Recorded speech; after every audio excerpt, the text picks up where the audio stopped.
The thought is that every go-to-market team member, whether you're in product or sales or marketing or customer success, that they're on AI every day, doing their portion of the workflow. If, as leaders, we're not stimulating experimentation, if we're not promoting it, we're not rewarding it, then we're shooting ourselves in the foot a bit, because that's what it takes. I guess the question in there is that part of being a successful AI native company, is that from the C-suite down, we're promoting and fostering an environment of experimentation with AI?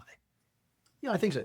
Put the guardrails out. Here at XCM, we actually have our chief operating officer has an AI team. And what his role is right now is to essentially enable us to go to agentic workflow. So not just working with individual tools and individual agents, but how do you string an entire workflow together, which engages multiple agents across the workflow that maybe touches different departments and strings it all together to get an outcome.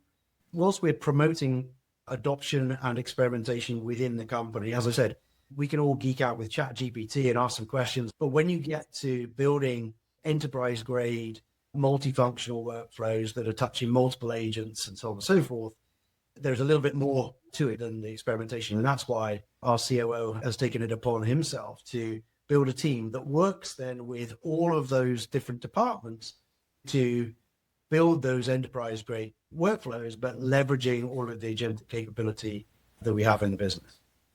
Do you have some examples? You're obviously, as a company, doing quite a bit. It's what you offer to your clients. You're doing quite a bit internally. Just some examples of how AI has changed the way that you work every day that you wouldn't mind sharing. No data or no names or anything, but just some examples that we could understand.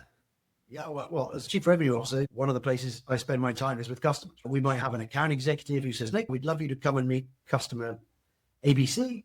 Normally, the old-fashioned way of doing that would be that they would prepare me a briefing document. And that briefing document is something they probably typed out by hand. Who are we meeting? What's the history?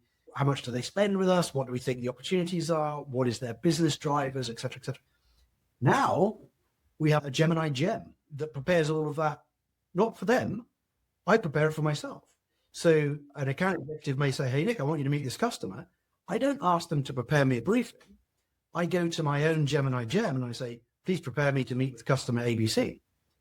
And it prepares me a document really based on the way I've described what I want as a template. And it gets all of the information that informs me and gets me ready for that meeting. It uses customer support ticket data. It gets the financial data. It gets the data from the CRM. There's nothing I don't need. And of course, it also researches what that customer's priorities are based on what's available in the open web. That document, which is created by Gemini and Macis for me, I haven't had to ask the account executive they've wasted zero time briefing me at that point. So now when I do have my briefing, I've already had an AI brief, and then I'm just validating, is this correct? And is there anything else as an account executive you want me to focus on, anything to be avoided, et cetera, et cetera. So again, just time saving. That may have saved that account executive an hour. So small uses, little things that can help.